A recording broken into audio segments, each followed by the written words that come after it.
Chapter 22.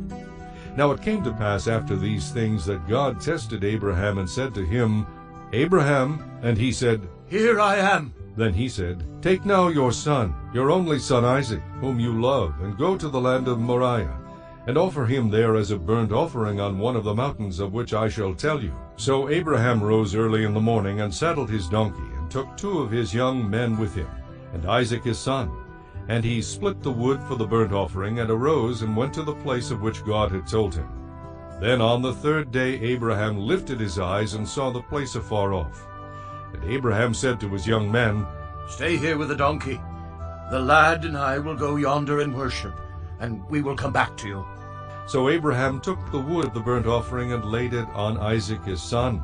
And he took the fire in his hand, and a knife, and the 2 of them went together. But Isaac spoke to Abraham his father, and said, My father. And he said, Here I am, my son. Then he said, Look, the fire and the wood, but where is the lamb for the burnt offering? And Abraham said, My son, God will provide for himself the lamb for a burnt offering. So the 2 of them went together. Then they came to the place of which God had told him. And Abraham built an altar there, and placed the wood in order. And he bound Isaac his son, and laid him on the altar upon the wood. And Abraham stretched out his hand, and took the knife to slay his son. But the angel of the Lord called to him from heaven, and said, Abraham, Abraham. So he said, Here I am. And he said, Do not lay your hand on the lad, or do anything to him. For now I know that you fear God, since you have not withheld your son, your only son, from me.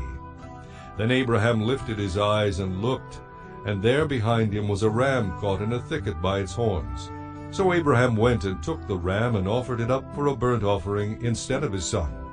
And Abraham called the name of the place, The Lord will provide, as it is said to this day, In the mount of the Lord it shall be provided. Then the angel of the Lord called to Abraham a second time out of heaven, and said, By myself I have sworn, says the Lord, because you have done this thing, and have not withheld your son, your only son, blessing I will bless you, and multiplying I will multiply your descendants as the stars of the heaven, and as the sand which is on the seashore. And your descendants shall possess the gate of their enemies. In your seed all the nations of the earth shall be blessed, because you have obeyed my voice. So Abraham returned to his young men, and they rose and went together to Beersheba, and Abraham dwelt at Beersheba. Now it came to pass after these things, that it was told Abraham, saying, Indeed Milcah also has borne children to your brother Nahor. Huz his firstborn, Buz his brother, Kemuel the father of Aram, Chized, Hazo, Pildash, Jidlaph, and Bethuel. And Bethuel begot Rebekah. These 8 Milcah bore to Nahor, Abraham's brother. His concubine, whose name was Reumah, also bore Tebah, Geham, Thehash, and Maacah.